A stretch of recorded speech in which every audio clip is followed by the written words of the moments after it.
dans un nouveau Tool Talk de Parkside. Vous avez tellement mieux à faire que de tondre la pelouse. C'est pour ça que je vous présente aujourd'hui les robots tondeuses de Parkside. Il existe 2 modèles de robots tondeuses Parkside. L'un et l'autre tondent quand vous le décidez. Grâce à des horaires personnalisables, entièrement automatisés et jusqu'à 2 fois par jour. Mon préféré, c'est le modèle intelligent. Il est compatible avec l'application Parkside. Comme ça, vous pouvez à tout moment piloter la tonde via l'appli, en plus des horaires programmés. Les tondeuses possèdent un outil de coupe qui tourne parallèlement au plan de coupe. Elles sont équipées d'un moteur électrique puissant, d'une coque en plastique robuste et d'un bouton d'arrêt d'urgence.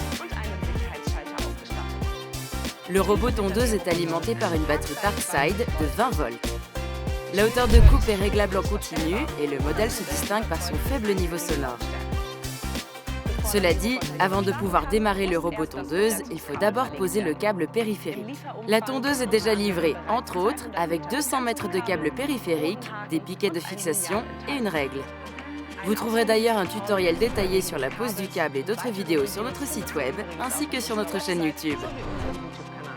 Mais nos tondeuses à gazon ne font pas que tondre automatiquement. Elles ont aussi un mode spot, par exemple.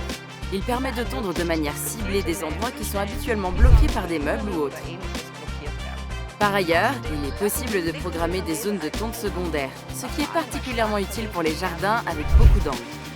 Pour ça, on définit le long du câble périphérique jusqu'à 5 points de départ supplémentaires pour la tonte. On peut ainsi s'assurer que même les zones éloignées sont suffisamment tondues, elles aussi. Je peux maintenant me mettre les doigts de pied en éventail et je laisse faire le robot. Profitez bien de votre jardin. Vous pouvez le faire.